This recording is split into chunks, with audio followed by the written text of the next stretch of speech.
The king of Aram was at war with Israel.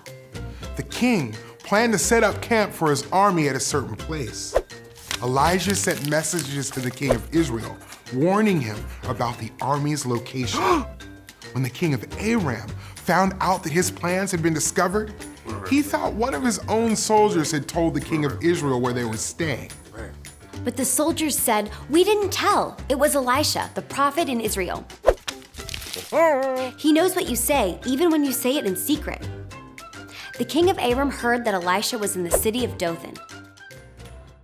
That night, he sent horses, chariots, and a large army to surround the city. Elisha's servant got up early the next morning and saw the army surrounding them. "What are we going to do?" he asked Elisha. Elisha said, "Don't be afraid. Our army outnumbers their army." The servant was confused. He only saw the Aramean army. Then Elisha prayed, "Lord, open my servant's eyes and let him see." So God opened the servant's eyes, and he saw horses and chariots of fire, the army of the Lord, covering the mountain. Then Elisha prayed for God to close the eyes of the Aramean army. God did, and they were blind. "You're in the wrong city," Elisha told the army. He led them away to Samaria. Then he prayed for God to open their eyes, and God did.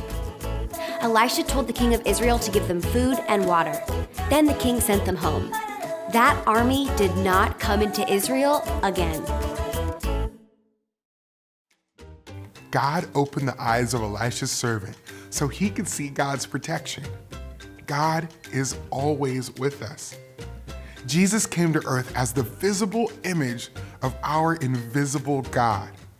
God's protection from sin and death is given to everyone who trusts in Jesus.